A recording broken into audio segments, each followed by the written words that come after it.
Hello बच्चों, एक बार फिर से आप सभी का बहुत बहुत स्वागत है द्रोण स्कूल में। नवोदय विद्यालय का एंट्रेंस एग्जाम बहुत ही नज़दीक है एंड आप सभी के लिए लगातार हम लोग मॉडल पेपर, मॉक टेस्ट, ये सारे क्वालिटी मटेरियल आप सभी को प्रोवाइड कर रहे हैं। बेटा रिवीजन बहुत सारे चैप्टर्स हमने करा दिया, बहुत सारे चैप्टर्स का रिवीजन, फॉर्मूले की वीडियो डाल दी।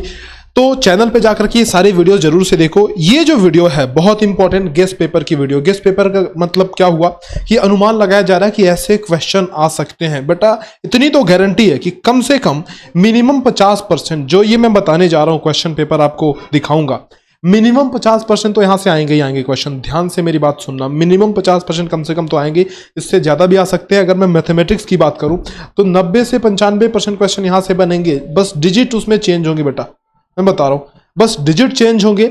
कम से कम 90% तो मैथमेटिक्स से बन जाएंगे, बाकी पैसेज वगैरह इसी पैटर्न पे आएंगे।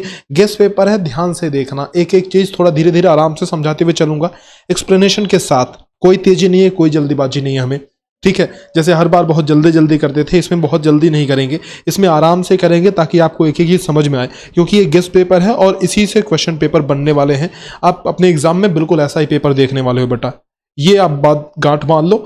और जब एग्जाम देकर आओगे तब तुम्हें खुद ये लगेगा कि हमने ये किया तो बड़ा अच्छा किया, हम ये करके गए तो बहुत अच्छा किया, क्योंकि इससे पेपर बनने वाले हैं आपके। ये देखो बेटा, इस तरह का पेपर आपको एग्जाम में दिखेगा। आपको इस तरह से जो निर्देश दिए गए होंगे ना, सब पढ़ लेना है। सबसे पहले आपको यहाँ पे अपना रोल नंबर भर देना है। लेट्स सपोज कि जैसे मैं यहाँ पे भरता हूँ रोल नंबर 1 2 3 4 5 8 9, मान लो मैंने रोल नंबर भर दिया। नाम भर लेना है अपना आपको यहाँ पे। तो आपको यहाँ पे बड़े ही आसानी से, बड़े ही ध्यान से बेटा अपना नाम भरना है, ठीक है। यहाँ पे आपको अपना नाम भरना है, यहाँ पे आपको अपना साइन कर देना है। तो इस तरीके से साइन कर दो आप अपना, ठीक। उसके बाद से आप इन निर्देशों को पढ़ लो, ये इंस्ट्रक्शंस पढ़ लो। आपको इंस्ट्रक्शन पढ़ने के लिए अलग से 15 मिनट का समय दिया जाएगा, टाइम दिया जाएगा। तो घबराना नहीं है, बिल्कुल बिल्कुल पेशेंस रखना है, धैर्य रखना है, क्योंकि 15 मिनट का टाइम आपको अलग से मिलेगा। एक बार फिर से चेक कर लेना कि 40 प्रश्न ही है ना, और अंक गणित में 20 प्रश्न ही तो है ना, भाषा परीक्षण में कुल मिलाकर के 20 प्रश्न। तो टोटल आपके एक एक प्रश्न जो होंगे 1.25 मार्क्स का एक क्वेश्चन होगा, और टोटल मिलाकर के 100 क्वेश्चन आएंगे, ठीक है। ये सभी जो है निर्देश आप पढ़ लेना, अच्छे से पढ़ लेना है। ऋणात्मक मार्किंग कोई भी नहीं की जाएगी, कोई भी नेगेटिव मार्किंग नहीं है। इसीलिए मैंने आपसे कहा है कि कुल मिलाकर के 100 क्वेश्चन, टोटल 100 क्वेश्चन आपको करके आने हैं, बिल्कुल एक भी क्वेश्चन छोड़ना नहीं है, ठीक। चलो स्टार्ट करें, स्टार्ट करते हैं बेटा। सबसे पहले सवाल से ध्यान से देखते हुए चलो। पहला सवाल है, क्या कह रहा है कि प्रश्न संख्या 1 से 4 में प्रत्येक प्रश्न में 4 चित्र ए बी सी और डी दर्शाए गए हैं। इन 4 चित्रों में से 3 चित्र किसी विधि से एक समान है, जबकि एक चित्र अलग है। तो इनमें से ए बी सी डी आपके पास 4 फिगर्स हैं, ठीक है। इनमें से कोई ना कोई फिगर अलग है, किसी रूल को फॉलो नहीं करता है। कौन सा फिगर अलग है देखते हैं। यहां देखो बेटा, ये इधर की तरफ सभी तीर है, इसमें इधर इधर इधर है ना, इसमें भी इधर की तरफ सभी ये तीर है, इधर इधर और इधर, इसमें भी इधर की तरफ सभी में एरो है। लेकिन अगर हम ऑप्शन नंबर बी को देखें तो ऑप्शन नंबर बी में देखो इधर की तरफ है, ये इधर इधर इधर ऐसा है ना। तो ऑप्शन नंबर बी में ये तीर उल्टी दिशा में है, जबकि ये तीर सभी में इस तरह से क्लॉकवाइज डायरेक्शन में है। क्लॉकवाइज कहने का मतलब ये हुआ कि घड़ी की दिशा में है, जिस दिशा में घड़ी चलती है उस दिशा में ये सभी तीर हैं, ये सभी एरो हैं। बस बी में डिफरेंट है, इसलिए बी हमारा सबसे अलग हो जाएगा। बात समझे। इसमें देखो जो सभी आकृतियां हैं ए सी और डी, ये लाइन से मिलकर के बनी हुई है बेटा, है ना। लेकिन अगर मैं एक ही बात करूं तो ये सर्कल है, ये लाइन से मिलकर के नहीं बनी है, इसलिए ये सबसे अलग हो गया। तीसरे क्वेश्चन की अगर मैं बात करता हूं तो ए ऑप्शन, सी ऑप्शन और डी ऑप्शन, ये सभी संख्याएं सम संख्याएं हैं। कैसी संख्याएं बेटा, 2 4 और 6, 2 4 और 6, शायद मैंने सी को बोल दिया था का। ए बी और डी ये सभी सम संख्याएं हैं। सम संख्या यानी कि इवन नंबर, जबकि ये 3 जो है ना, ये ऑड नंबर है, ऑड नंबर है ना। तो ऑड नंबर यानी सबसे अलग ये हो गया सी वाला। ये वाला देखो, इसमें देखो बेटा, अगर आप इन सभी आकृतियों को घुमाओगे ना तो एक सी ही आकृति आपको मिलेगी, एक जैसी ही मिलेगी। जैसे देखो, मैं ए को थोड़ा रोटेट करूंगा तो मुझे बी मिल जाएगा, बी को थोड़ा रोटेट करूंगा तो सी मिल जाएगा। तो कहने का मतलब ये है ना कि ये तीनों जो फिगर्स हैं वो सेम है, बस रोटेट कर दिया गया है, घुमा दिया गया है ना। और ये जो डी है वो अलग है, ये वाला बस आपका। तो डी वाला आपका अलग आएगा, बाकी सारे सेम है। ठीक बेटा, चलो आगे बढ़ते हैं। नेक्स्ट क्वेश्चन, नेक्स्ट देखो। अब ये हमारा आ गया सिमिलर फिगर यानी कि समान आकृति। कौन सा बेटा? समान आकृति यानी कि सिमिलर फिगर, है ना। सिमिलर फिगर में आपको क्या करना होता है, ये जो क्वेश्चन फिगर है आपका, बिल्कुल ऐसा ही फिगर आपको ढूंढना होता है। ए में है, बी में है, सी में है या फिर डी में है, बिल्कुल ऐसा ही फिगर आपको ढूंढना होता है। तो कौन सा ऐसा फिगर है? देखो निर्देश आप पढ़ लेना, फिर मैं कह रहा हूं निर्देश जरूरी है आपके लिए, लेकिन मैं नहीं पढ़ रहा हूं क्योंकि टाइम काफी लगेगा हमारा, थोड़ा तो टाइम बचाना है ना हमें। तो देखो यहां पे आप देखोगे तो ऑप्शन नंबर डी, बिल्कुल हूबहू सिमिलर, बिल्कुल समान, कोई अंतर नहीं है। तो डी ऑप्शन सही हो गया। अगर मैं छठवें क्वेश्चन की बात करूं बेटा, तो छठवें क्वेश्चन में आप देखोगे कि ए ऑप्शन बिल्कुल क्लियरली दिख रहा है कि ए ऑप्शन इसकी तरह है, इसके एकदम बिल्कुल सिमिलर है। सातवें क्वेश्चन की अगर मैं बात करूं तो सातवें क्वेश्चन में आप देखो डी ऑप्शन एकदम है, बाकी सब में कुछ न कुछ अलग है, कुछ न कुछ डिफरेंट है। आठवें क्वेश्चन में देखो, आठवें क्वेश्चन में आपको कौन सा ऑप्शन दिख रहा है बेटा? सी ऑप्शन, बिल्कुल हूबहू ऐसा ही दिख रहा है, एकदम सिमिलर, कोई भी अंतर नहीं है, कोई भी अलग नहीं है, इसमें कुछ भी अलग नहीं है। ठीक है, तो ये क्वेश्चन कर लोगे पक्का। चलो आगे बढ़ते हैं बेटा। पैटर्न वाला क्वेश्चन हमारा आ गया। पैटर्न का मतलब क्या हुआ? देखो जैसे इस क्वेश्चन में पहले निर्देश पढ़ो क्या लिखा है। लिखा है कि प्रश्न संख्या 9 से 12 में बाईं ओर एक प्रश्न दिया गया है जिसका एक भाग लुप्त दर्शाया गया है। ये क्वेश्चन है, बाईं ओर मतलब ये क्वेश्चन है, एक भाग इसका गायब है। देखो एक पार्ट गायब है, ये क्या है? ये गायब है, ये है नहीं इसके अंदर, है ना। दाईं ओर दिए गए उत्तर चित्र ए बी सी डी पर गौर करें तथा उस चित्र का पता लगाएं जिसको बिना दिशा परिवर्तन के प्रश्न चित्र के पैटर्न को पूरा करने के लिए प्रश्न चित्र के लुप्त भाग में बिठाया जा सके।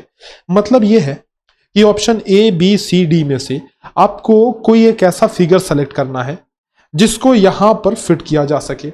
बात समझ रहे हो बेटा? तो कैसे फिट होगा, एक बार पैटर्न जरा बनाते हैं। सबसे पहले पैटर्न क्या है वो जरा देखते हैं। ये देखो, ये पूरा ऐसा हम लोग करेंगे, उसके बाद ये इधर पैटर्न कंप्लीट होगा, ये इधर कंप्लीट होगा, ये इधर कंप्लीट होगा, ये इधर कंप्लीट होगा, और एक ऐसी लाइन बीच में आ जाएगी।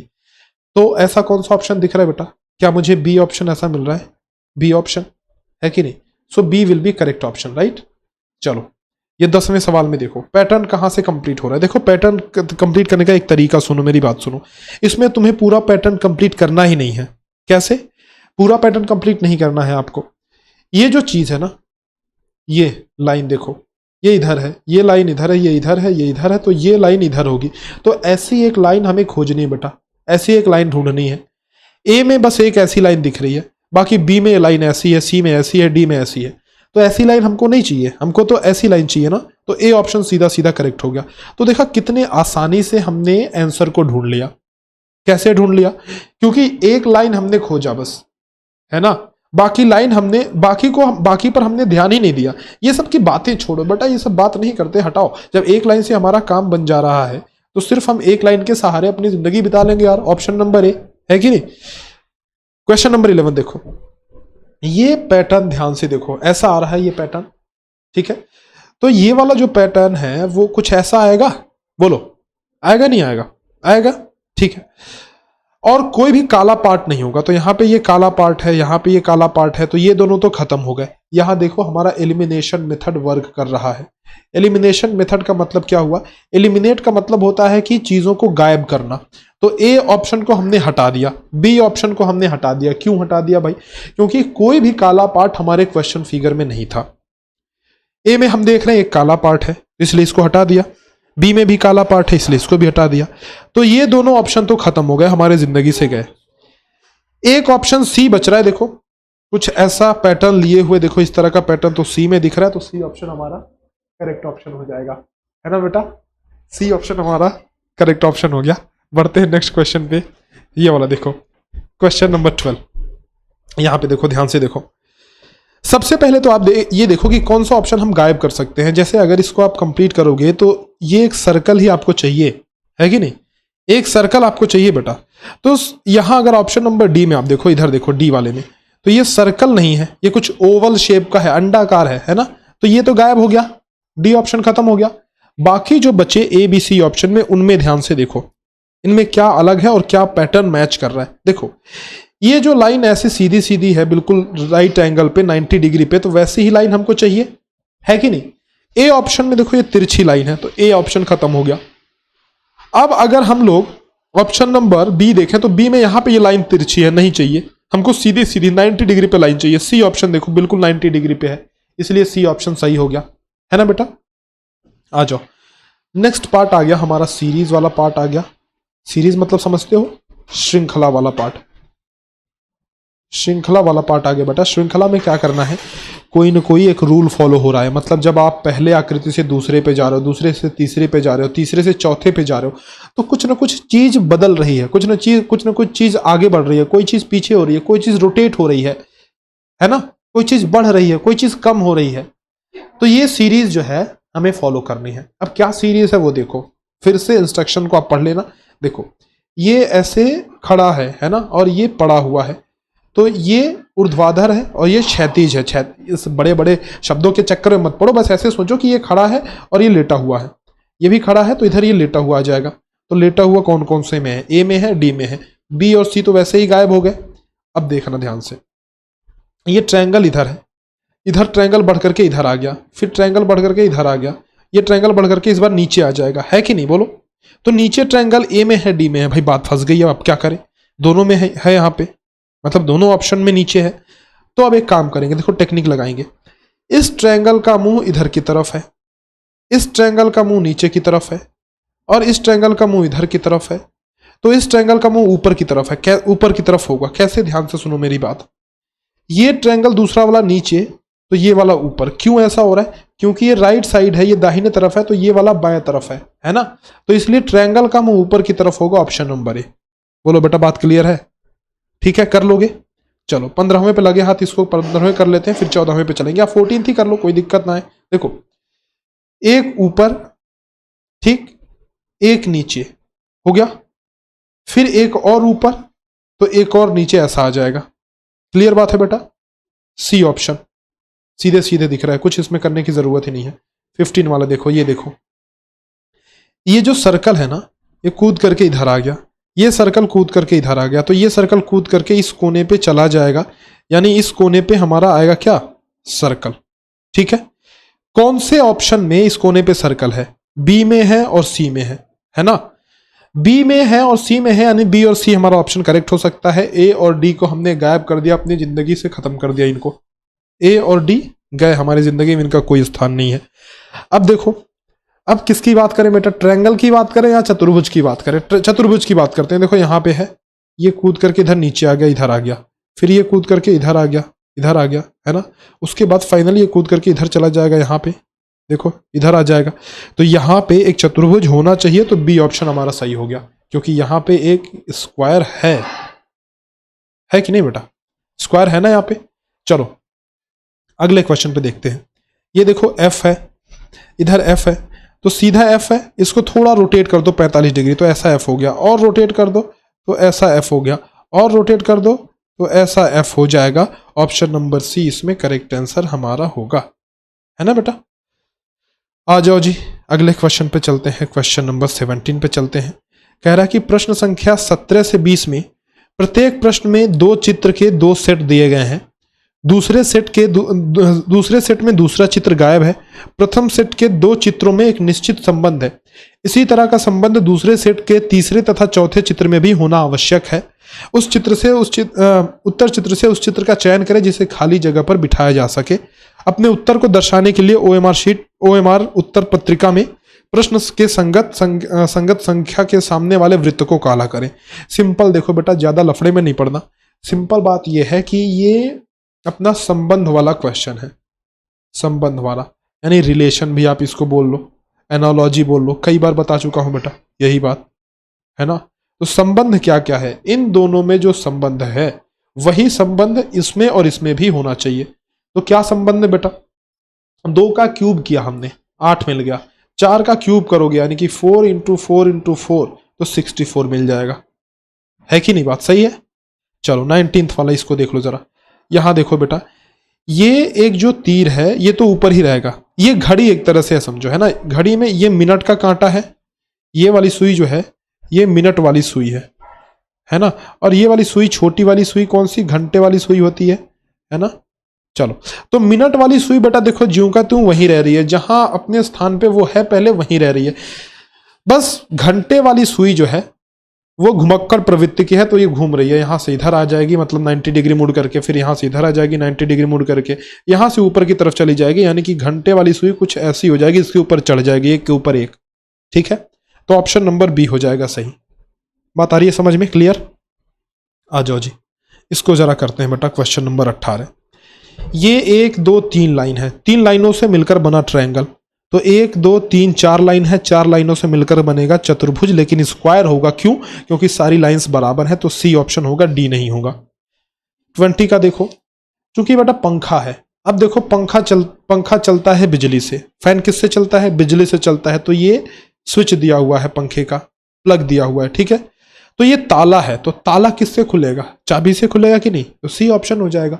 तो ऐसे सवाल भी आते हैं, कुछ ऐसे सवाल आपसे पूछ लिए जाएंगे कि ये चिड़िया है और चिड़िया उड़ती है आसमान में, चिड़िया के सामने आसमान रहेगा, तो आपको मछली दे दी जाएगी, इस तरह से मछली दे दी जाएगी बेटा कि बताओ कि मछली किधर रहती है, तो यहाँ पे ऑप्शन में रहेगा पानी, धरती, रेगिस्तान, है ना, आसमान, तो आप पानी मार लोगे आंसर, पानी पे टिक कर दोगे आंसर। ठीक है, तो इस तरह के एनालॉजी वाले क्वेश्चन, मतलब संबंध आपको ढूंढना है। जैसे ऐसे भी क्वेश्चन आ सकते हैं कि कोई एक लड़का है, वो जीन्स पहन रखा है ना, जैसे कि शर्ट दे रखा है लड़के के लिए, किसी एक लड़के के लिए ऐसा शर्ट दे रखा है, मान लो कुछ ऐसा उसने, वैसे ड्राइंग मेरी उतनी अच्छी नहीं है बेटा, बट हाँ इस तरह से शर्ट दे रखा है, तो एक लड़की का चित्र बनाया रहेगा, यहाँ पे लड़की गर्ल का चित्र बनाया रहेगा, है ना, इस तरह से लड़की का चित्र, और उसके लिए फ्रॉक दे रखा है, यहाँ पे फ्रॉक दिया रहेगा, तो फ्रॉक को आप इस तरीके से देख लेना कि कौन सा फ्रॉक है उसमें से, वो अपना सही हो जाएगा। तो लड़का शर्ट पहनता है, लड़की फ्रॉक पहनेगी।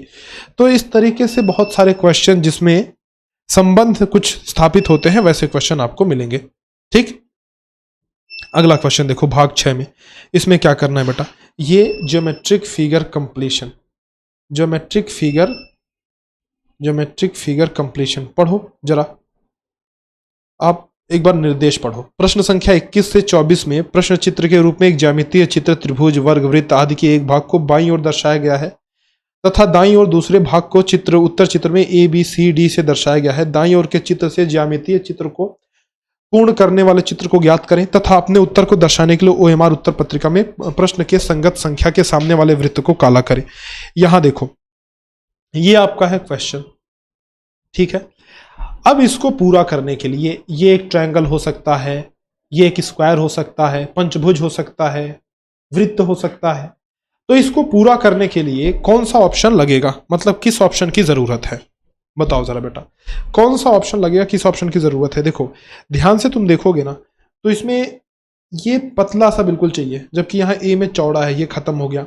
बी हो सकता है, सी तो बिल्कुल नहीं होगा क्योंकि इस तरह का तो नहीं ये फिट होगा, और डी में ये ऊपर नहीं फिट होगा, तो बी ऑप्शन हमारा सही हो जाएगा। ये जाकर के यहाँ पे जब फिट होगा तो देखो कुछ इस तरह से इस खांचे में ये फिट होते हुए और ये पूरे आकृति का निर्माण कर देगा, मतलब ये हमारा आंसर हो जाएगा, है ना बेटा।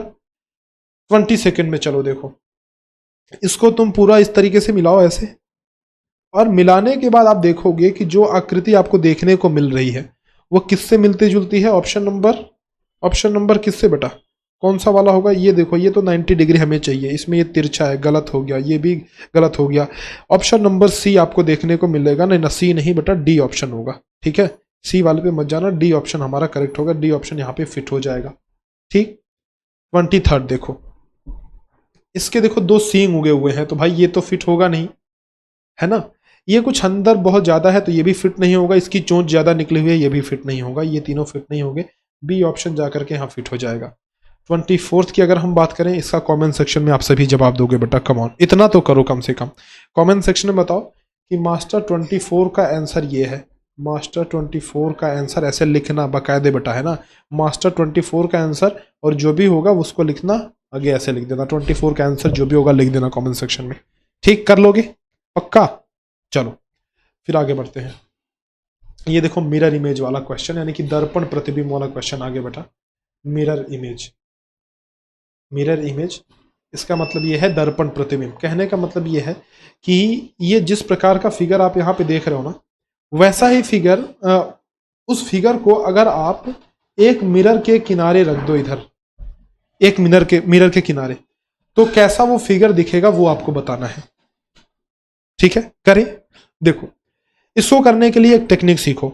जैसे ये लाइन किधर की तरफ जा रही है बेटा, इधर की तरफ जा रही है, ये एरो इधर की तरफ जा रहा है, तो मिरर में वही एरो विपरीत दिशा में, मतलब इधर की तरफ जाएगा। बस एक एरो देखो और हमारा काम खत्म। यानी ऑप्शन नंबर बी हमारा सही हो जाएगा। बस एक एरो से सोचो, बस एक लाइन से बेटा हमने ट्रेस आउट कर लिया कि बी ऑप्शन सही है। समझे? एक लाइन से हमने ट्रेस आउट कर लिया। 26 नंबर का देखो, यहां देखो, ये चूंकि इस तरह का रंबस है या फिर स्क्वायर कह लो, अगर ऐसे बनाओगे तो ऐसा ही बनेगा, लेकिन ये जो बीच में प्लस होगा वो प्लस ही आएगा। डी ऑप्शन हमारा होगा सही, है ना। मिरर के सामने ये ऐसा दिखेगा। इसमें देखो CAR लिखा हुआ है, तो देखो जो चीज मिरर के सबसे पहले रखी हुई होती है वो बिल्कुल नजदीक बनती है, जो चीज मिरर से दूर रखी हुई होती है उसका इमेज बाद में बनता है। R उल्टा बन गया, A सीधा बनेगा और C बाद में बनेगा लेकिन उल्टा बनेगा। इस तरीके से वो बनेगा। बात समझ रहे हो? तो ए ऑप्शन हमारा सही हो जाएगा इसमें। ठीक है बेटा, चलो आगे बढ़ते हैं क्वेश्चन नंबर 28 में। देखो ये क्वेश्चन नंबर 28 आप देखो क्या कह रहा है कि मिरर यहां पे नीचे रखा हुआ है ना। जब मिरर राइट साइड में रखा हुआ होता था तो उसके हिसाब से आकृति बनती थी, चित्र उसके हिसाब से बनता था, लेकिन मिरर नीचे रखा हुआ है तो चित्र इसके हिसाब से बनेगा। ठीक, तो कैसे बनेगा? देखो, ये जो फ्लैट भाग है ना नीचे, वो फ्लैट भाग ऊपर आ जाएगा और ये जो सर्कल है वो सर्कल इधर आ जाएगा, फिर कुछ ऐसा बनेगा। तो ऑप्शन नंबर कौन सा सही होगा बोलो? ऑप्शन नंबर अपना सही होगा सी वाला। ठीक है, कर लोगे? चलो ये हो गया बेटा। अब आ जाते हैं कागज काटने वाले क्वेश्चन पे, यानी कि पेपर कटिंग वाले क्वेश्चन में। देखो ये हमारा 7वां भाग है, पेपर कटिंग। पेपर कटिंग बेटा 7वां भाग करो अच्छे से। 7वां या 8वां भाग है? 8वां भाग है ना। पेपर कटिंग को कैसे करना है देखो, कह रहा है कि प्रश्न संख्या 29 से 32 में ऊपर प्रश्न चित्र में दर्शाए अनुसार कागज के एक टुकड़े को तह देकर पंच किया गया तथा नीचे की तरफ ABCD से चिन्हित 4 उत्तर चित्र दर्शाए गए हैं। कागज के टुकड़े को तह को खोलने पर वह जिस प्रकार दिखेगा वैसा ही चित्र उत्तर से चुने। क्या करना है ना आपको, देखो यहां से हमने फोल्ड किया, फिर इधर से फोल्ड कर दिया, दो इसमें से हमने सर्कल काट के निकाल दिए, एक सर्कल यहाँ पे और एक सर्कल यहाँ पे, है ना।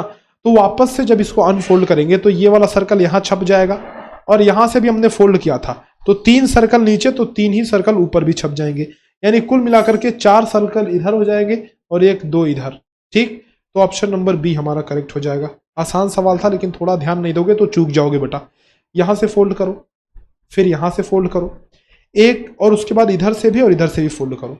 तो जब वापस अनफोल्ड करेंगे ना, ये इधर, तो एक तो गोला इधर आ जाएगा, एक गोला इधर आ जाएगा, तो 3 सर्कल हो गए, है कि नहीं। इसी तरह से 3 सर्कल ऊपर भी आ जाएंगे क्योंकि हमने यहां से फोल्ड किया था। अब यहां से पूरा अनफोल्ड करेंगे तो 6 सर्कल नीचे हैं, 6 सर्कल ऊपर भी आ जाएंगे। ऑप्शन नंबर सी के साथ हमारा आंसर सही हो जाएगा। ठीक है, चलो अब क्वेश्चन नंबर 30 पे आ जाओ। ये देखो जरा, यहां से फोल्ड किया, फिर यहां से फोल्ड किया, एक कटिंग जो हमने यहां लगाई ना बेटा, वो कटिंग कुछ इस तरह से यहां भी आ जाएगी, यानी 2 कटिंग इधर हो गया, और वापस इसको खोलोगे तो 2 कटिंग ऊपर आ जाएगा। तो कुल मिला करके हमारे पास 4 कटिंग्स होंगी। Option number A will be the correct answer. इस पे आ जाओ, यहां से फोल्ड किया, फिर इधर से एक बार, इधर से एक बार फोल्ड कर दिया। तो इसको जब वापस इधर अनफोल्ड करोगे ना बेटा, ये टुकड़ा काटने के बाद, तो कुछ इधर से यहाँ पे ऐसी आकृति नजर आएगी और यहाँ ऐसी आकृति, और चूंकि 2 फिगर इधर नजर आ रहे हैं तो 2 इसके इस साइड भी, इधर ऐसा और ऐसा, है ना। तो चारों ना कोने की तरफ जाते हुए नजर आएंगे। ऑप्शन नंबर ए वाला करेक्ट होगा। ठीक है, ध्यान से देखना कि यहाँ पे बीच में सर्कल है जो कि हो नहीं सकता, और चूंकि कोने की तरफ फिगर्स होंगे तो बी वाला भी नहीं हो सकता। तो option number A will be absolutely correct answer. Got it. इस तरह से बेटा हमने 32 क्वेश्चन कर लिए, है ना। 8 भाग कंप्लीट कर लिए हैं। एक बार कमेंट सेक्शन में लिखो कि इसमें तुम्हारे कितने नंबर आ रहे हैं इतने में। अगले क्वेश्चन पे चलते हैं, भाग 9 की तरफ चलते हैं। देखो इसमें, इसको बोलते हैं हम लोग स्पेस विजुअलाइजेशन। स्पेस विजुअलाइजेशन का मतलब क्या है समझो। मतलब ये है कि बहुत सारे टुकड़े जो है ना ऑप्शन में, क्वेश्चन में दिए होंगे, ये अलग अलग टुकड़े दिए हुए हैं, इन सबको आपस में जोड़ना है और आपको बताना है कि ए बी सी या फिर डी में से कौन सा ऑप्शन सही होगा। ठीक है, बहुत सारे टुकड़े देखो इधर दिए हुए हैं, जोड़ दो आपस में और बताओ कि कौन सा ऑप्शन सही हो जाएगा। बेटा जरा जोड़ के बताओ। देखो सबसे पहला काम क्या करना है, गिन लेना है। तो 1 2 3 4 टुकड़े हैं, इसमें ए 1 2 3 ही टुकड़े नजर आ रहे हैं, डी तो हो ही नहीं सकता बेटा। अगर हम लोग सी को देखें तो ध्यान से देखो कि इधर ये किनारे क्या है, गोल है, जबकि किनारे हमें कॉर्नर चाहिए, तो सी भी नहीं होगा, है ना, सी भी नहीं होगा हमारा। तो डी और सी ये तो गए परदेश, ए और बी बचा। ए और बी बचा, ए बी में से कौन सा हो सकता है, जरा देखो ध्यान से। इसमें अगर टुकड़े तुम देखोगे तो 1 2 3 4 5 टुकड़े हैं। अरे भैया हमको तो 6 टुकड़े चाहिए थे, 4 टुकड़े चाहिए थे, तो 1 2 3 4 टुकड़े, option number B will be correct answer, right. Okay, let's move on to the question number 34। Question number 34 में देखो, क्वेश्चन नंबर 34 में देखो बेटा, इन सबको आपस में जोड़ोगे तो कैसा मिलेगा, कौन सा बनेगा। इसमें तो सीधा सीधा दिख रहा है, ऑप्शन नंबर बी बनेगा, है ना। ये वाला इसमें फिट हो जाएगा और ये दोनों आपस में फिट हो जाएंगे बेटा। और सबको आपस में मिला दोगे, थोड़ा रोटेट करने का, तो ऑप्शन नंबर बी मिल जाने का। ठीक है, आ जाओ क्वेश्चन नंबर 35 पे चलते। देखो इधर देखो 35 देखो बेटा, इसमें क्या है कि ये वाला फिगर ना इधर नीचे नीचे फिट होगा, है ना, और ये दोनों आपस में फिट हो जाएंगे और कुल मिलाकर के एक पूरा का पूरा सर्कल बना लेंगे। ठीक है, बात आ रही है समझ में, कुल मिलाकर के एक पूरा का पूरा सर्कल बना देंगे। तो मुझे तो सीधे सीधे बेटा ऑप्शन नंबर डी सही नजर आ रहा है। अच्छा डी ही क्यों, ए क्यों नहीं। ए इसलिए नहीं है बेटा क्योंकि ए में देखो ये फिगर थोड़ा पतला सा है ना ये वाला, जबकि हमें थोड़ा चौड़ा चाहिए, देखो थोड़ा ऐसा ऐसा चाहिए ना ये वाला, तो इसीलिए ऑप्शन नंबर डी हमारा करेक्ट हो जाएगा। ठीक है, अगले क्वेश्चन पे चलें। क्वेश्चन नंबर 36 देखो बेटा, क्वेश्चन नंबर 36 में क्या है कि इसको हमने, ये देखो ये वाला फिगर इधर फिट हो गया नीचे, ये वाला फिगर देखो इधर फिट हो गया, और ये वाला जो फिगर है इसको किधर से लेके जाऊं, किधर से लेके जाऊं, इधर से लेके चलूं ये वाला ऑप्शन नंबर बी। ठीक है, ये तो वो वाला बन गया, सांप सीढ़ी का खेल बन गया, जिग जैग वाला। या फिर एक और आता है ना ऐसे, उसमें एक चूहा अंदर रहता है और बाहर से बिल्ली को रास्ता ढूंढते हुए जाना होता है, कुछ ऐसा ऐसा खेला है तुमने, है बेटा। ये वाला गेम खेलो, ये वाला रास्ता ढूंढने वाला। यहाँ पे अंदर एक चूहा रहेगा और बाहर एक बिल्ली या फिर कुछ भी, और रास्ता ढूंढते हुए जाना है, कहीं ना कहीं वो बंद हो जाता है रास्ता, वैसा कुछ बन गया। चलो, तो अगर तुमने ये गेम खेला तो एक बार लिख दो जरा, मैं जानना चाहता हूँ बेटा कौन कौन से गेम तुमने बचपन में खेले हैं, तो एक बार लिखो जरा, ये वाला लिखो, ये वाला लिख दो, ये इसका नाम लिखना, और साथ ही साथ और जिसने कंचे खेले हैं, जिसने गुल्ली डंडे खेले हैं बेटा, ये सारे लिखो तो जरा। आ जाओ क्वेश्चन नंबर 37 पे चलते हैं। देखो एम्बेडेड फिगर का पार्ट है। एम्बेडेड फिगर मतलब छिपा हुआ आकृति, सम्मिलित आकृति। छिपा हुआ कहने का मतलब यह है कि ये जो क्वेश्चन फिगर में जो भी फिगर है ना, वो ए बी सी डी में कहीं ना कहीं छिपा हुआ होगा। तो कहाँ छिपा है जरा देखते हैं। देखो ये चीज ऑप्शन नंबर डी में आपको दिख रहा है, देखो इधर और इधर। ठीक है, डी ऑप्शन करेक्ट हो गया। नेक्स्ट आ जाओ 38 देखो, 38 बेटा कहाँ पे छिपा है, 38 तो बी में छिपा हुआ नजर आ रहा है, सीधा सीधा भगवान जी का डमरू, भोलेनाथ का डम डम डम डम डमरू बोले, डम डम डम डम भोला नाचे। ठीक है, बी ऑप्शन हमारा करेक्ट हो गया यहाँ से। And if we talk about question number 39, देखो बेटा एक क्वेश्चन और बचा है, एक सवाल, बाकी खलास होने वाला है ये पूरा का पूरा जो मेंटल एबिलिटी का सेक्शन है। उसके बाद हम लोग बढ़ेंगे मैथमेटिक्स के सेक्शन में, और मैथ्स में तो बहुत मजा आने वाला है। मैथ्स बेटा बहुत शानदार शानदार क्वेश्चंस हैं, और जो एग्जाम में आते हैं ना ही बहुत कठिन कि तुम्हें डराने वाले क्वेश्चन भी नहीं, ना ही बहुत आसान कि तुम एकदम ओवर कॉन्फिडेंट हो जाओ भाई कि एग्जाम में अब तो हम पास ही हो जाएंगे। देखो कॉन्फिडेंस जरूरी है, लेकिन ओवर कॉन्फिडेंस और अंडर कॉन्फिडेंस ये दोनों घातक हैं, समझे बेटा। तो कॉन्फिडेंस रखना है, लेकिन ओवर कॉन्फिडेंस नहीं रखना है कि अब हम तो पास ही हो जाएंगे। यहाँ देखो ये वाला जो है, ये बी ऑप्शन में आपको देखने को मिल रहा है इधर, है ना, सीधा सीधा। चलो भाई ये हो गई बातें बेटा, अब आगे बढ़ते हैं मैथमेटिक्स। अच्छा एक क्वेश्चन और बचा है, एक क्वेश्चन देखो ये कहाँ मिल रहा है, ये भी कमेंट सेक्शन में तुम लिख करके बता दो। अब सब मास्टर ही कराएगा तो बच्चा क्या करेगा, बच्चा आलसी हो जाएगा। क्या हो जाएगा बेटा, आलसी हो जाएगा, और आलसी बच्चे पास वास नहीं हो पाते हैं। तो इसको जरा बताओ कमेंट सेक्शन में लिख करके तुम लोग, ठीक है, कमेंट सेक्शन में लिख करके बताओ बेटा। सभी लोग लिख लिया, चलो भाई अब आ गया हमारा प्यारा मैथमेटिक्स का सेक्शन। टोटल 20 क्वेश्चन है, 20 के 20 क्वेश्चन करेंगे बेटा, ध्यान से इत्मीनान से पढ़ेंगे, अच्छे से समझते हुए करते हुए चलेंगे। तो बच्चों रेडी हो? अच्छा चलो, मैथमेटिक्स सॉल्व करने से पहले मैं एक बात आपको बता दूं कि अर्जुन बैच हमारा है। अगर आपके भाई बहन तैयारी कर रहे हैं और एक साथ चाहते हैं कि सारा कंटेंट मिल जाए, कंप्लीट आपको सिलेबस वाइज सब कुछ मिल जाए, कंप्लीट कंटेंट मिल जाए, कंप्लीट कोर्स मिल जाए, तो आप अर्जुन बैच में जरूर उन्हें इनरोल कराएं। आपके भाई बहन हैं, दोस्त हैं तो जरूर से रिकमेंड करें, है ना। और बाकी अगर आप चाहते हैं कि आपकी एक शेड्यूल वाइज पढ़ाई हो, डेली आपको पता रहे कि क्या एक कौन सा चैप्टर पढ़ना है, कौन सा टेस्ट देना है, एक टेलीग्राम ग्रुप आपको मिलेगा जहां पे प्रॉपर गाइडेंस दी जाएगी। तो नवोदय अल्फा बैच है जहां पे आपको शेड्यूल्ड वीडियो लेक्चर्स मिलेंगे, डेली गाइडेंस आपको मिलती रहेगी। नवोदय अल्फा बैच और अर्जुन बैच दोनों ही अगले साल के बच्चों के लिए है। तो अगले साल जो बच्चे तैयारी कर रहे हैं वो नवोदय अल्फा और अर्जुन बैच में इनरोल करके अपनी तैयारी बेहतरीन ढंग से कर सकते हैं। बाकी इस और सैनिक अल्फा बैच जो है ये हमारे सैनिक स्कूल के स्टूडेंट्स के लिए है जो सैनिक स्कूल की तैयारी कर रहे हैं। बाकी अगर आप इस साल टेस्ट देने जा रहे हो तो 30 मॉक टेस्ट जरूर ले लेना अगर आप इस साल एग्जाम देने जा रहे हो तो, क्योंकि ये बहुत ज़्यादा ज़रूरी है आप सभी के परफॉर्मेंस को एनालिसिस करने के लिए, एनालाइज करने के लिए। और 50 मॉडल पेपर की सीरीज़ है ये विद वीडियो सोल्यूशन है। अभी एग्जाम को ध्यान में रखते हुए 50% ऑफ हमने कर दिया इन कोर्सेज पे, यानी कि ये जो चीज़ है 999 नहीं होकर के 499 है, यानी कि 50% ऑफ। और इसमें भी 599 ना होकर के ये 299 है, यानी कि 50% ऑफ इस पे भी चल रहा है। 2 दिन के लिए बस हमने ये ऑफर दिया है ताकि बच्चे जो अफोर्ड नहीं कर पा रहे थे वो भी इस क्वेश्चन, ये जो पूरा पैक है, ये जो पूरा मॉडल पेपर की सीरीज़ है और 30 मॉक टेस्ट की सीरीज़ है, उसको लेकर के अपनी परफॉर्मेंस को बूस्ट कर पाए, अपनी तैयारी बेहतरीन कर पाए। ठीक है, तो इसको जरूर से ले लेना। कोई भी जानकारी होती है, कोई भी जानकारी के लिए आप हमें 6260388361 पे कॉल या व्हाट्सअप कर सकते हैं। व्हाट्सअप जरूर करें।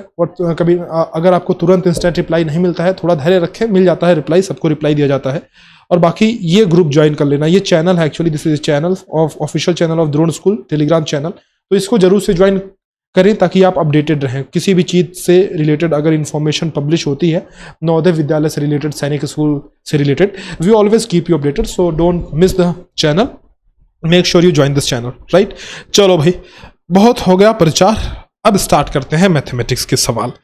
देखो बेटा, आसान आसान से क्वेश्चन आपको दिखेंगे क्योंकि आपने पढ़ रखा है मास्टर से, है ना।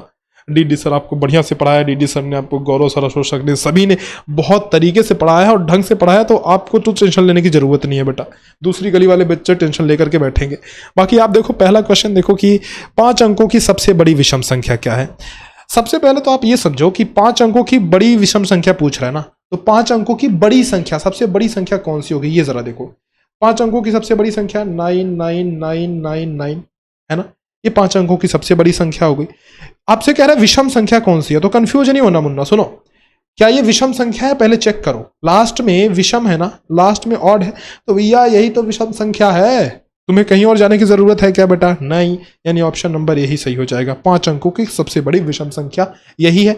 अगर आपसे सम संख्या पूछता तो 9 को आप 8 कर देते, यानी कि 99998, ये 5 अंकों की सबसे बड़ी सम संख्या यानी इवन नंबर हो जाती। बात समझ में आई? क्लियर? 40 सेकेंड देखो। प्रथम 15 विषम संख्याओं का योग, आज ही मैंने वीडियो अपलोड करी है बेटा, जिसमें मैंने आपको बताया है ये जो सीरीज वाले क्वेश्चन होते हैं ना, उनका फॉर्मूला बताया है। तो फर्स्ट एन यानी कि प्रथम एन विषम संख्याओं का योग जो होता है, विषम संख्याओं का योग होता है, वो होता है एन स्क्वायर। तो 15 की जगह, एन की जगह पे 15 रख दो, यानी कि 15 का स्क्वायर कितना हो गया बेटा? 225। ऑप्शन आ गया बी, सीधे सीधे आंसर आ रहा है। 0 पर घात 4 का मान क्या होगा? 0 पर घात 4 का क्या मतलब कि 0 के ऊपर 4 पावर, 0 के ऊपर 4 का पावर का मतलब हुआ 0 गुणे 0 गुणे 0 गुणे 0, यानी 4 बार गुणा, तो 0 ही तो आएगा यार। 0 का कितनी बार भी गुणा करो, 10 बार करो, 1000 बार करो, लाख बार करो, क्या फर्क पड़ता है। लेकिन बहुत सारे बच्चे फिर भी यहाँ गलती करेंगे, वो क्या समझेंगे, उल्टा समझ लेंगे कि 4 पे पावर 0 है तो उसकी वैल्यू 1 हो जाएगी, और ऑप्शन नंबर ए में दिया हुआ है, देखा। तो ऐसे उलझाऊ क्वेश्चन, ऐसे फसाऊ क्वेश्चन, कंफ्यूजन वाले क्वेश्चन आते हैं बेटा, गलती नहीं करनी है, ए गड्ढा है बिल्कुल, ठीक है, इधर की तरफ नहीं जाने का। Option number D will be correct. ठीक, नेक्स्ट आ जाओ। 6 सैकड़ा 7 दहाई और 8 इकाई का योग क्या होगा? 6 सैकड़ा 7 दहाई 8 इकाई। 6 सैकड़े का मतलब क्या हो गया? 600 हो गया। 7 दहाई का मतलब क्या हो गया? 70 हो गया। 8 इकाई का मतलब 8 हो गया, तो 6 7 8 है ना। ऑप्शन सी हो गया, सीधा सीधा, सीधी सी बात है बेटा। निम्न में से कौन सी संख्या 23 के गुणज नहीं है? गुरुजी का जंतर याद करो, हमने क्या बताया था। कि अगर कोई संख्या किसी दूसरे संख्या की गुणज होती है, क्या कहा मैंने, अगर कोई संख्या किसी दूसरे संख्या की गुणज होती है तो जो बड़ी वाली संख्या होगी ना वो छोटी वाली संख्या से डिविजिबल होगी। यानी इसमें से जो 23 से डिविजिबल नहीं है वो 23 की गुणज नहीं होगी। तो अब जरा देखो कि 23 से कौन सा डिविजिबल नहीं है बेटा, 23 से कौन सा नंबर डिविजिबल नहीं है। ये तो डिविजिबल है 11 बार में, है ना, 23 एकड़ 23, 23 एकड़ 23। ये वाला 184 की बात करें तो 3/24, 20/160, ये भी डिविजिबल है बिल्कुल। अगर हम 323 को देखें, 323 को देखें तो 23 7 दोनों 93 बेटा, ये नहीं है, डी वाला नहीं है, बिल्कुल नहीं है ना। तो डी वाला हमारा आंसर सही हो जाएगा। ये डिविजिबल नहीं है क्योंकि ये विभाजित नहीं है ना, ये विभाजित नहीं है, इसलिए गुणज नहीं होगा इसका। बात समझे? तो इस तरीके से 5 क्वेश्चन हमने मैथ्स के भी कर लिए, ये 5 क्वेश्चन निपटा डाले हमने बिल्कुल खेल खेल में। आ जाओ बेटा छठा क्वेश्चन मैथमेटिक्स का करते हैं। क्या कह रहा है कि 8, 12, 36 का उभयनिष्ठ गुणनखंड निम्न में से कौन सा है। उभयनिष्ठ गुणनखंड का मतलब क्या होता है कि जो सभी का गुणनखंड हो, इसका भी गुणनखंड, इसका भी गुणनखंड, इसका भी गुणनखंड। सभी का गुणनखंड होने का क्या मतलब कि जिसका भाग इन सभी में जाता हो। तो कौन सा ऐसा समूह है जिनका भाग इन सभी में जाता है, जरा देख लेते हैं बेटा। देखो 6 का भाग कौन सा उभयनिष्ठ गुणनखंड कौन सा है। अच्छा अच्छा अच्छा अच्छा अच्छा अच्छा अच्छा अच्छा अच्छा, सुनो 8, 12 और 36 का उभयनिष्ठ गुणनखंड कह रहा है ना, तो ये भी है बेटा, ये वाला नहीं है। देखो ऑप्शन नंबर ए तो हो जाएगा करेक्ट बिल्कुल, लेकिन अगर हम इनका ऑप्शन नंबर बी, सी और डी देखें तो नहीं है। क्यों नहीं है, ध्यान से देखना। 1 का भाग 8 में भी जाएगा, 12 में भी जाएगा, 36 में भी जाएगा। 2 का भाग 8 में भी जाएगा, 12 में भी जाएगा, 36 में भी चला जाएगा। 4 का भाग 8 में भी, 12 में भी, 36 में भी चला जाएगा। ठीक है, तो ए ऑप्शन तो करेक्ट हो गया, लेकिन बाकी सभी ऑप्शन इनकरेक्ट क्यों हैं ये देखते हैं। 1 का भाग 8 में जाएगा, बिल्कुल सही, 1 का तो सभी में चला जाएगा, 2 का भी चला जाएगा। 6 का भाग 8 में जाएगा क्या, ना ना ना ना, 6 का भाग 8 में नहीं जाएगा। यहां भी 6 का भाग 8 में नहीं जाएगा। यहां 8 का भाग 12 में जाएगा क्या, नहीं जाएगा। तो चूंकि ऑप्शन नंबर ए ही ऐसा है हमारे पास जिनमें से सभी संख्याओं का भाग इन सभी नंबर्स में जाता है। ठीक है, किसी आयत की लंबाई दुगनी कर दी जाती है, इसकी चौड़ाई कितने प्रतिशत कम की जाए कि क्षेत्रफल में कोई अंतर ना आए। ऐसे सवाल को कैसे करोगे, ध्यान से देखो। कोई आयत है बेटा, कुछ दूसरा मैं पेज ले लूं क्या, एक मैं पेज ले लेता हूं, ठीक है, कैसा रहेगा, ठीक रहेगा। चलो, आयत की लंबाई दुगनी कर दी जा रही है, चौड़ाई कितने % कम किया जाए कि क्षेत्रफल में कोई अंतर ना आए। देखो बेटा, ये हमने लिया एक आयत, क्या लिया, एक आयत लिया। अब आप ऐसे मानो ना, नहीं एक काम करते हैं, रुको, ऐसे समझो कि एक आप स्क्वायर लो, स्क्वायर, और हर एक स्क्वायर आयत होता ही होता है, ठीक है, इसलिए हमने एक स्क्वायर ले लिया। आप मानो कि लंबाई भी जो है 100 है, चौड़ाई भी 100 है, ठीक है। लंबाई दुगनी कर दी गई, मतलब लंबाई को कर दिया गया 200 कर दिया गया। तो हम लोग चौड़ाई को कितना रखें कि एरिया बराबर आए। इसका एरिया कितना आएगा बताओ मुझे, इसका एरिया कितना आएगा, 100 × 100, यानी इसका एरिया आएगा 10,000, ठीक है। इसका एरिया कितना आएगा, 200 × x, मतलब 200x, है ना। ये कहना ये चाह रहा भाई ये दोनों एरिया बराबर है, ठीक बेटा। तो 200x बराबर 10,000, है ना। ये 00 से 00 गया खत्म, ये 2 से काटा तो 50, तो x = आ गया 50। कहने का मतलब ये है कि जो रेक्टेंगल होगा इसका एरिया, इसकी चौड़ाई होगी वो 50 होगी। बात समझ रहे हो, इसकी चौड़ाई 50 होगी। तो पहले चौड़ाई कितनी थी बेटा, पहले चौड़ाई 100 थी, अभी चौड़ाई कितनी है, 50 है। तो क्या मैं ये कह सकता हूं कि भाई 50% कम कर दी गई चौड़ाई कितने % कम कर दिया गया, 50%, है ना। 50% चौड़ाई कम कर दिया गया बेटा, यानी कि ऑप्शन कौन सा है, ए ऑप्शन सही है। समझ में आया ये क्वेश्चन। सॉरी, आ जाओ अगले क्वेश्चन पे चलते हैं। बच्चों की अधिकतम संख्या ज्ञात करें जिसमें 18 कैंडी और 48 पेन समान रूप से वितरित किए जा सकते हैं। अब देखो, जब भी अधिकतम संख्या की बात करें, यानी कि मैक्सिमम नंबर की बात करें, और कुछ अलग अलग सामान दिए हुए हैं, तो आपको याद रखना है HCF, यानी कि क्या निकालना है, मसा निकालना है, ठीक है। तो 18 और 48 का HCF निकाल लो बेटा। अगर हम 18 और 48 का HCF निकालें तो मैं प्राइम फैक्टराइजेशन मेथड से निकाल रहा हूँ, है ना। तो 2 दूना 4 नहीं, 2 3 6 3 18 हो गया। और 48 का कितनी क्या प्राइम फैक्टराइजेशन होंगे? 2 24 गुणे 2 12 गुणे 2 6 गुणे 2 3, ये हो गया 2 दूना 4 दूनी 8 दूना 16 3 48 गुणे 3 है ना। यहाँ पे कॉमन कौन कौन से बेटा? 2 कॉमन आ गया, इधर एक 3 कॉमन आ गया, तो 2 इंटू 3 बराबर 6 HCF हो गया। और यही हमारा आंसर हो जाएगा, ऑप्शन नंबर बी, है कि नहीं। इसको डेसिमल में बदलना है, देखो डेसिमल में बदलना है। कैसे बदलोगे बेटा डेसिमल में? डेसिमल में 4 का भाग दे दो ना मुन्ना, हो जाएगा। 4 का भाग दोगे अगर आप 193 में दे लोगे क्या? 4 चौका 16, 3 बचा 33 हो गया, 4 बटे 32, 1 बचा 0 हो गया, तो 48 आगे भाग दोगे तो 48.25 आ जाएगा, सी ऑप्शन। कर लोगे? इसको आराम से जोड़ दो बेटा, दशमलव का जोड़ है, जोड़ लोगे बिल्कुल आसानी से। कैसे जोड़ोगे बताओ? देखो दशमलव के जो पहले है उसको तो पहले लिख लो, 11 ये है, इधर 0 है, इधर 0 है, इधर 0 है, यानी कि शुरू में तो 11 ही आएगा। तो 111 और 12 तो नहीं आएगा। यहाँ पे देखो ये दोनों खत्म हो गए, ये वाला बचा, ये वाला बचा, ठीक। इनको जोड़ते हैं बेटा, आराम से जोड़ लेते हैं, क्या तकलीफ है भाई, जोड़ लेते हैं। देखो 0.11, 0.011, 0.0011 एंड 11.011, ये 1 3 1 2 ये 3 हो गया, ये 1 हो गया, 0.11, 11.1331, ऑप्शन सी, ठीक। आसान है। अच्छा देखो एक चीज और बता दो, ये जो कच्चे कार्य के लिए जगह दिया गया है, ये आपके लिए रफ के लिए जगह मिला हुआ है, ठीक है। तो एग्जाम में आप यहाँ पे रफ कर सकते हो, कोई नहीं बोलने वाला है बेटा। पेंसिल चूंकि वर्जित है तो पेंसिल नहीं ले जा सकते हो, लेकिन यहाँ पे रफ कर सकते हो। अभी आप देखो कि मैंने इस जगह का इस्तेमाल किए बिना इस पेपर को सॉल्व कर लिया, मतलब आपको ज्यादा रफ की जरूरत भी नहीं पड़ती अगर आपने प्रैक्टिस की है। देखो सिर्फ क्वेश्चन के बगल बगल में ही रफ करके पूरा काम ही चल गया अपना। और भी रफ की जरूरत पड़ती है तो लास्ट पेज में मैं आपको दिखाता हूं, रुक जाओ।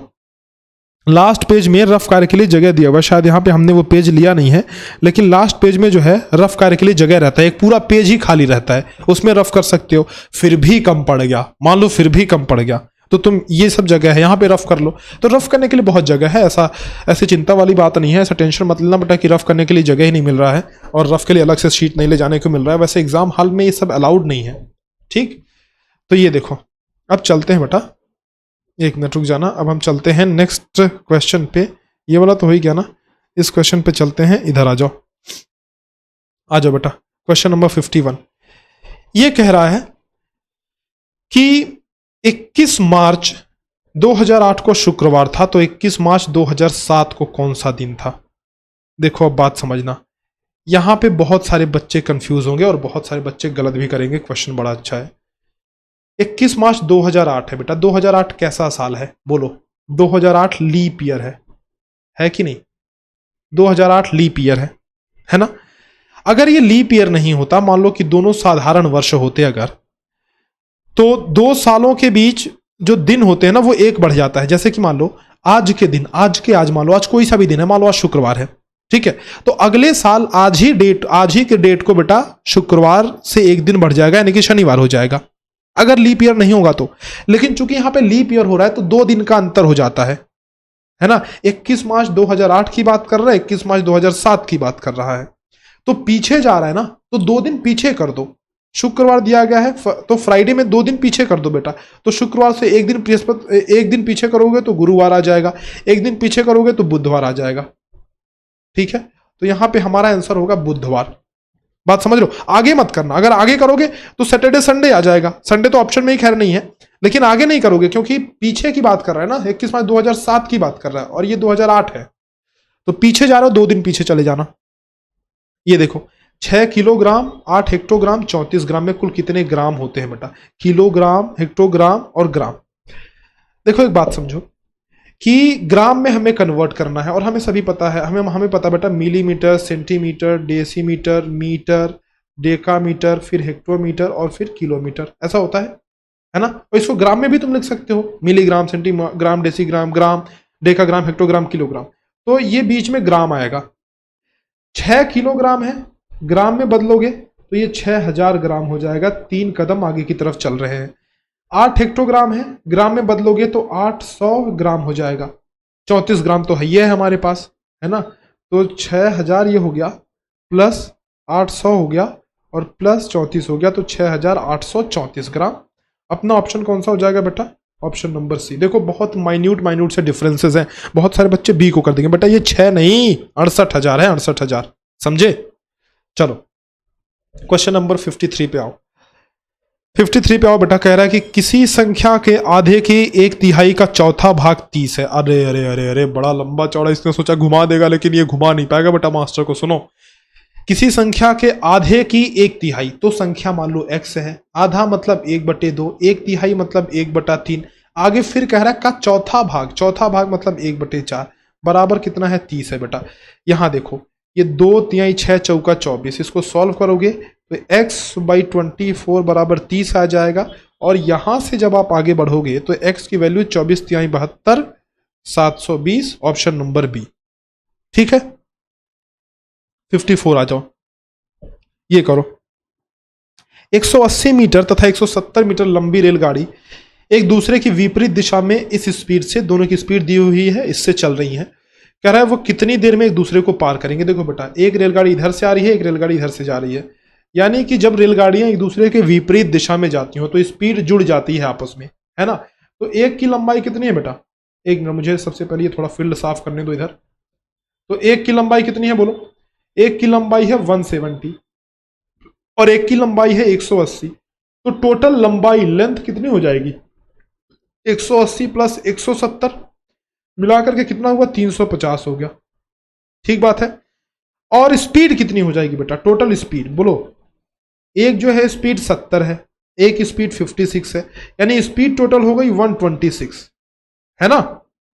126 स्पीड हुई। लेकिन एक बात समझो आप, 126 किलोमीटर प्रति सेकेंड है, लेकिन लंबाई तो मीटर में दी हुई है, यानी स्पीड को किलोमीटर प्रति घंटा है, तो स्पीड को हमें बदलना होगा मीटर प्रति सेकेंड में। कैसे बदलेंगे बोलो?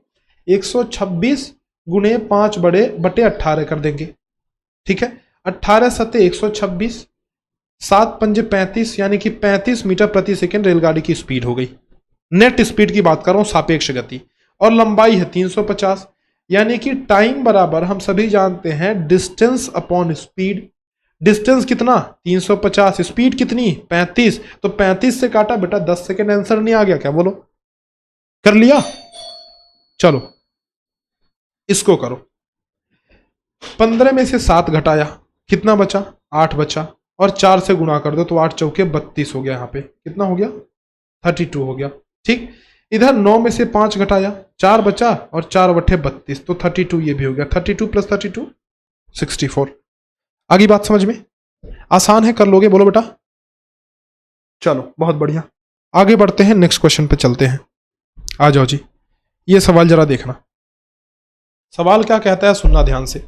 सवाल ये कहता है कि एक व्यक्ति एक किताब को 10% लाभ तथा दूसरी को 10% हानि पर बेचता है। यदि दोनों स्थितियों में विक्रय मूल्य 99 हो तो दोनों के क्रय मूल्य का योग कितना होगा? देखो बात समझो, जब भी ऐसा सवाल आ जाए ना, जब विक्रय मूल्य समान हो, क्या हो बेटा? जब विक्रय मूल्य समान हो, ऐसा सवाल आ जाए, एक पे x% का लाभ, दूसरे पे x% की हानि होती हो, तो हमेशा बात याद रखना कि x²/100% का लॉस होता है ना? x²/100% का लॉस होता है, यानी x की वैल्यू है बेटा 10। ठीक है, तो यहां पे लॉस कितने का हुआ, घाटा कितने का हुआ? 10 का स्क्वायर बटे 100, यानी कि 100/100। इसका मतलब 1% का लॉस हुआ है, 1% का लॉस हुआ है। ठीक है, दोनों स्थितियों में विक्रय मूल्य कह रहा है 99 है, यानी एक किताब का विक्रय मूल्य 99 है, तो दो किताब का विक्रय मूल्य 198 हो जाएगा। सही बात है, 198, लेकिन 198 तो विक्रय मूल्य है, जबकि 1% का लॉस हुआ है। तो क्रय मूल्य निकालने का फॉर्मूला देखो बेटा, क्रय मूल्य निकालने का formula CP = SP 100/100 minus loss percent. तो SP कितना है? 198 रुपया, दोनों का मिला लें तो, गुणे 100/100 माइनस लॉस कितने का हुआ है बोलो? लॉस हुआ है आपका 1% का। ठीक है, तो यहां से काटोगे पीटोगे बेटा तो 200 आपका आंसर आ जाएगा, यानी कि CP क्रय मूल्य आपका था 200 रुपया। बात समझ गए? तो 200 रुपया हमारा दोनों का क्रय मूल्य था, दोनों के क्रय मूल्य का योग कह रहा है ना, यानी दोनों का क्रय मूल्य मिलाकर के 200 रुपया था। नेक्स्ट क्वेश्चन देखो, 4 क्वेश्चन मैथ्स के बचे हैं and then we will move on to the next section that is Hindi section. ठीक है, 2000 पर 5% छमाही ब्याज की दर से 292 दिन का साधारण ब्याज। अब देखो बेटा बात समझना मेरी, 292 दिन कह रहा है ना, तो 292 दिन कह रहा है, इसको आपको बदलना है किसमें, साल में बदल लो। एक काम करो आप साल में बदल लो, तो 292 दिन को साल में बदलोगे तो 365 से भाग दे दोगे। ठीक है, 73 चौके कितना हो गया 292 और 73 पंजे 365, तो 4/5 हो गया, यानी कि 4/5 साल हो गया, है कि नहीं। लेकिन देखो जो आपका ब्याज लग रहा है वो 5% छमाही लग रहा है, मतलब 6 महीने पे ब्याज लग रहा है। ध्यान से समझो मेरी बात, 6 महीने पे ब्याज लग रहा है और जो आपका ये टाइम आया है वो साल में आया है। तो एक साल में कितने छमाही, 2 छमाही, तो यानी कि इसको अगर आप 6 मंथ में बदलोगे, छमाही में बदलोगे, तो 4/5 गुणे 2 कर दो, यानी कि 8/5 छमाही, 8/5 छमाही। तो टाइम बराबर हमारा 8/5 रखना है हमको। ठीक है, साधारण ब्याज कह रहा है, सिंपल इंटरेस्ट का फॉर्मूला जानते हो बेटा कि PRT/100 होता है कि नहीं, बोलो। तो प्रिंसिपल कितना 2000 रुपया, ठीक है, रेट कितना 5%, टाइम कितना 8/5, टाइम को 8/5 रखो बेटा इधर, टाइम कितना 8/5 छमाही। टाइम ही रखने में अगर तुमने गलती कर दी तो फिर सब गलत हो जाएगा, टाइम अच्छे से रखना जरूरी है ना। और बटे 100, यहां देखो 5 से 5 गया, हमें तुम्हारी जरूरत नहीं, 00 से 00 कट गया बेटा, यानी कि 20/160 रुपया हमारा करेक्ट आंसर हो जाएगा। ठीक है, 20/160 रुपया हमारा option number D will be correct answer.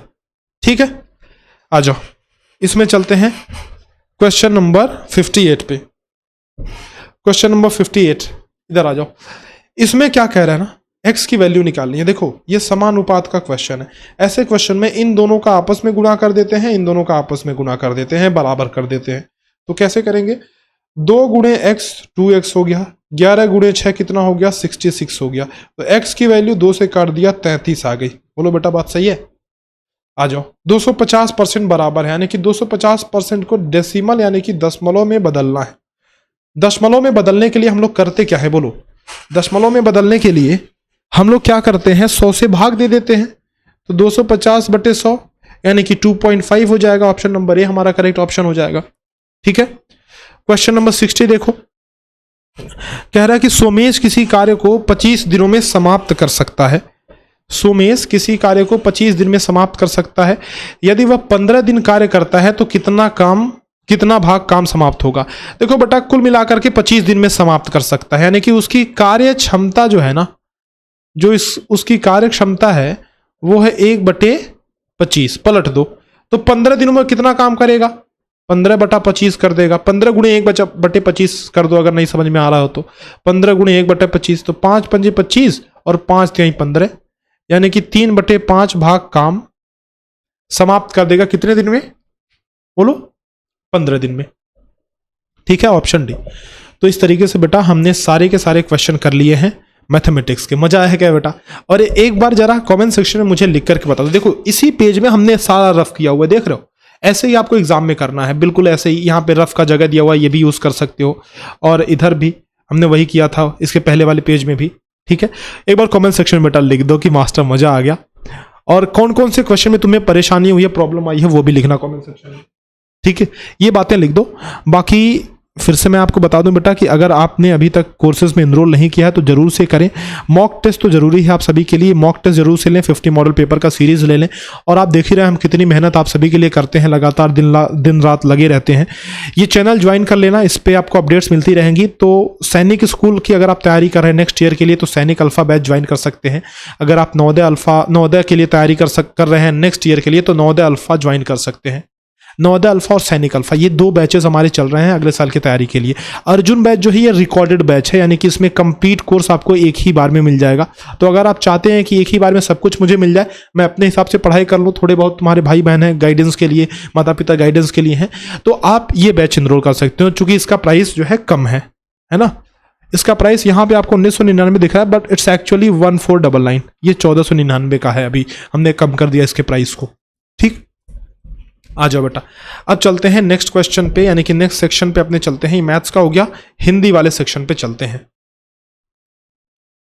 तो आ जाओ बेटा, इसको करते हैं अपने गद्यांश वाले सेक्शन को, यानी कि पैसेज वाले सेक्शन को। देखो, 2 अनुच्छेद आपको एक पेज पे दिखेंगे और उनसे रिलेटेड क्वेश्चंस भी आपको इस तरीके से दिखेंगे, ठीक है। और 2 पैसेज आपको नेक्स्ट पेज पे दिखेंगे, उनसे रिलेटेड क्वेश्चंस भी दिखेंगे। बात आ रही है समझ में? तो सबसे पहले अनुच्छेदों को एक एक करके पढ़ते हैं, क्वेश्चन को पढ़ेंगे। जैसा कि हमारा पहला टारगेट रहता है कि भाई जैसे ही क्वेश्चन पेपर मिले, जब पैसेजेस को पढ़ेंगे तो हम लोग सबसे पहले क्वेश्चन को पढ़ेंगे, तब पैसेजेस को पढ़ेंगे, ताकि हमें पता रहेगा ना कि क्वेश्चन का एक आइडिया रहेगा कि भाई ये क्वेश्चन पूछा गया है। और जब क्वेश्चन का तुम्हें आइडिया रहेगा, तुम्हारे माइंड में तुरंत क्लिक करेगा कि कौन सा ऑप्शन हो सकता है सही पढ़ते टाइम पे, ठीक है। पपीते में कौन सा विटामिन पाया जाता है? पपीते की खेती के लिए कौन सा राज्य प्रसिद्ध है? पपीते के कच्चे फलों से जो दूध निकलता है उससे क्या तैयार किया जाता है? पपीता क्या बढ़ाता है? पेड़ का पर्यायवाची शब्द है। पर्यायवाची शब्द याद कर लेना बेटा, बहुत इंपॉर्टेंट है। ये देखो, पपीता उष्ण एवं शीतोष्ण कटिबंधीय क्षेत्रों का प्रमुख फल है। पपीता का वैज्ञानिक नाम करिका पपाया है। यह कैरिकेसी परिवार का एक महत्वपूर्ण सदस्य है। झारखंड राज्य पपीते की खेती के लिए वर्षों से जाना जाता रहा है। यहां हमें एक आंसर मिल रहा है। देखो, पपीते की खेती के लिए कौन सा राज्य प्रसिद्ध है? तो झारखंड। देखा, तुरंत दिमाग में क्लिक कर गया क्योंकि हमने क्वेश्चन पढ़ रखा था, ठीक। नेक्स्ट देखो आगे, पपीता का औषधीय उपयोग होता है। पपीता भूख और शक्ति बढ़ाता है। तो क्या बढ़ाता है? भूख और शक्ति। एक और आंसर मिल गया हमें यहां से लास्ट में। देखो इधर, पपीता क्या बढ़ाता है? भूख और शक्ति, यानी कि ए और बी दोनों, ठीक। नेक्स्ट देखो आगे, पपीते में विटामिन ए पाया जाता है। देखो एक और आंसर मिल गया हमें। कौन सा विटामिन पाया जाता है? तो विटामिन ए पाया जाता है। नेक्स्ट आगे बढ़ते चलेंगे, आंसर मिलते चलेगा। कच्ची अवस्था में यह हरे रंग का होता है और पकने के बाद पीले रंग का हो जाता है। पपीता प्लीहा यकृत को रोगमुक्त रखता है और पीलिया जैसे रोगों से मुक्ति देता है। पपीता के कच्चे फलों से भी दूध निकाला जाता है, जिससे पपेन तैयार किया जाता है। देखो यहाँ पे ये आंसर और मिल गया। पपीते के कच्चे फलों से जो दूध निकलता है उससे क्या तैयार किया जाता है? तो पपेन तैयार किया जाता है, ठीक है।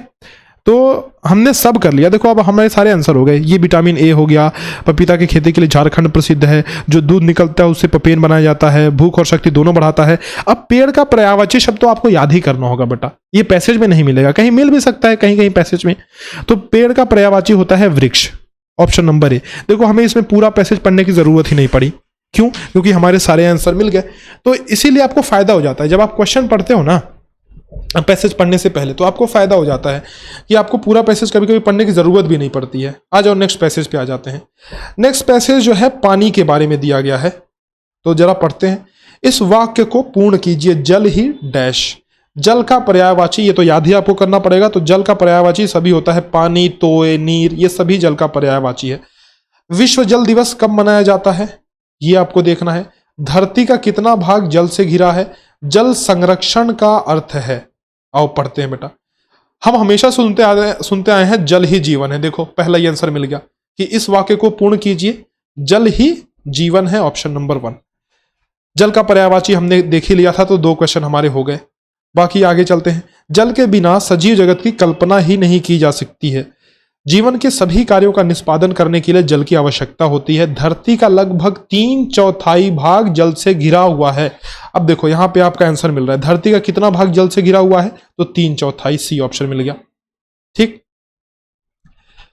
किंतु इसमें 97% पानी खारा है जो पीने योग्य नहीं है। पीने योग्य पानी की मात्रा सिर्फ 3% है। इसमें भी 2% पानी ग्लेशियर एवं बर्फ के रूप में है। इस प्रकार सही मायने में मात्र 1% पानी ही मानव के उपयोग हेतु उपलब्ध है। जल है तो कल है, बावजूद इसके बेवजह बर्बाद किया जाता है। हमें यह नहीं भूलना चाहिए कि जल संकट का समाधान जल के संरक्षण से ही है। 22 मार्च को मनाया जाने वाला विश्व जल दिवस महज औपचारिकता नहीं है। यानी यहाँ पे कह रहा है 22 मार्च को विश्व जल दिवस मनाया जाता है, जो कि हमारे क्वेश्चन का आंसर है 22 मार्च। विश्व जल दिवस कब मनाया जाता है? 22 मार्च बेटा। अच्छा चलो, जीके का क्वेश्चन सोचा बता दूं, लेकिन नहीं, जीके की कोई जरूरत नहीं है अभी। आगे बढ़ते हैं। अब देखो, जल संरक्षण का संकल्प लेकर सभी को जागरूक करने का एक दिन है, क्योंकि धरती पर रहने वाले सभी जीव जंतु, पशु पक्षियों, कीट पतंगे, पेड़ पौधे सहित मानव जीवन के लिए जल अमृत के समान होता है। तो देखो बेटा, ये सारे क्वेश्चन हमने कर ही लिए। ये भी हो गया, ये भी हो गया। जल संरक्षण का क्या अर्थ है ये आपको समझना होगा, पैसेज में डायरेक्टली नहीं दिया होगा। जल संरक्षण करने का मतलब, किसी चीज को संरक्षित करने का मतलब होता है उसको बचाना। तो ऑप्शन नंबर सी होगा, जल को बचाना, ठीक। तो ये हमारे कुल मिला के कितने क्वेश्चन हो गए बेटा? कुल मिला के 70 क्वेश्चन हमने कर लिए, है ना। अब आगे बढ़ते हैं पैसेज नंबर 3 पे। पैसेज नंबर 3 शून्य के बारे में दिया, जीरो के बारे में देखते हैं भाई।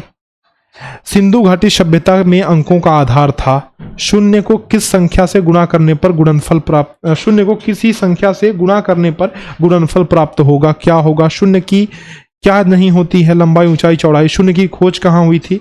और आविष्कार का पर्यायवाची। देखो बेटा, आविष्कार का पर्यायवाची तो तुम्हें याद ही होना चाहिए, तभी ये कर पाओगे। आविष्कार का मतलब होता है अनुसंधान, खोज, शोध, ये उपर्युक्त तो सभी हो जाएगा, ठीक है। बाकी यहां से देखो, शून्य, ये मैथमेटिक्स का सवाल भी बन जा रहा है, बेसिक सा सवाल कि शून्य को किसी संख्या से गुणा करने पर क्या प्राप्त होता है बेटा। देखो, जीरो को किसी भी संख्या से गुणा करोगे, 0 गुणे 1 लाख, 0 गुणे 9, तो जीरो ही प्राप्त होगा, है कि नहीं? तो जीरो ही होगा, ऑप्शन नंबर सी हो जाएगा। 2 क्वेश्चन तो हमारे ऐसे ऐसे हो गए। बाकी पैसेज से करते हैं। शून्य से पहले दुनिया भर में कई तरह की अंक प्रणालियां विकसित थीं। शून्य के आविष्कार होने के बाद ये प्राचीन प्रणालियां प्रचलित थीं। आविष्कार होने के बाद भी ये प्राचीन प्रणालियां प्रचलित थीं। माया सभ्यता में अंकों का आधार 20 था, तो सिंधु घाटी में 9, यानी कि सिंधु घाटी में अंकों का आधार कितना था? 9 था। B option. पहले क्वेश्चन का हमारा हो गया 9 ऑप्शन। अगला क्वेश्चन, लेकिन उत्तर वैदिक काल में शून्य के आविष्कार के बाद गणित में एक क्रांति हो गई। अंकों के मामले में विश्व भारत का ऋणी है। भारत ने अंकों के अलावा शून्य की खोज की। शून्य कहने को तो शून्य है, परंतु शून्य का ही चमत्कार है कि 1 से 10, 10 से 1000, 1000 से लाख, करोड़, कुछ भी बना सकता है। शून्य की विशेषता है कि इसे किसी संख्या से गुणा करने से गुणनफल शून्य ही प्राप्त होता है। शून्य की लंबाई, चौड़ाई या गहराई नहीं होती। तो लंबाई, चौड़ाई या गहराई नहीं होती, शून्य की लंबाई, चौड़ाई, ऊंचाई कुछ भी नहीं होती, तो डी ऑप्शन हमारा करेक्ट हो जाएगा, ठीक है। और गहराई का मतलब ऊंचाई, ये एक ही बात से समझो आप, ठीक है। तो इसीलिए उपर्युक्त सभी पे टिक करोगे। शून्य की खोज कहाँ हुई? भारत में हुई है, ये भी दिया हुआ यहाँ पे देखो, शून्य की खोज भारत में हुई है। यहाँ देखो बेटा, भारत ने, यहाँ देखो, भारत ने अंकों के अलावा शून्य की खोज की, यानी कि भारत में शून्य की डिस्कवरी हुई है, खोज हुई है। तो सारे क्वेश्चन हो गए हमारे, okay. So let's move on to the next question, and this is the question number 76 of passage 4, ठीक है। 4 पैसेज हमने करना है बेटा, जिनमें से 3 हमने कर लिया। ये पैसेज मदर टेरेसा के बारे में है, ठीक। तो मदर टेरेसा के बारे में कुछ क्वेश्चन पढ़ते हैं। मदर टेरेसा को निम्न में से किस रूप में नहीं जाना जाता है? कह रहा है किस रूप में नहीं जाना जाता है। मदर टेरेसा का जन्म कब हुआ था? मदर टेरेसा को किस क्षेत्र में नोबेल पुरस्कार मिला? मदर टेरेसा ने भारतीय नागरिकता कब ली? और भारत का सर्वोच्च नागरिक सम्मान निम्न में से कौन सा है? ये पैसेज थोड़ा अच्छा है, बढ़िया पैसेज है, बढ़िया से पढ़ना, अच्छे से ध्यान लगा करके। मदर टेरेसा एक अनोखी महिला थी जो भीड़ से अलग खड़ी दिखाई देती थी। मदर टेरेसा का जन्म 26 अगस्त 1910 को मैसेडोनिया गणराज्य में हुआ था। कहीं जन्म के बारे में पूछा गया है क्या? हाँ, 26 अगस्त 1910, तो बी ऑप्शन सही हो गया, ठीक है। आगे पढ़ो, क्या कह रहा है कि उनका वास्तविक नाम अग्नेसे गोंगशे बोजाशियू था, लेकिन अपने महान कार्यों और जीवन में मिली उपलब्धियों के बाद विश्व उन्हें मदर टेरेसा के रूप में जानने लगा। उन्होंने 1948 में स्वेच्छा से भारतीय नागरिकता ली। 1948 में स्वेच्छा से भारतीय नागरिकता ली, यानी कि बी ऑप्शन सही हो गया। यहाँ पे मदर टेरेसा ने भारतीय नागरिकता कब ली, ठीक। तो 2 क्वेश्चन हमारा हो गया, ये वाला क्वेश्चन हो गया और ये वाला हो गया। अब आगे पढ़ते हैं, क्या कह रहा है। मदर टेरेसा ने 1950 में कोलकाता में मिशनरीज ऑफ चैरिटीज की स्थापना की।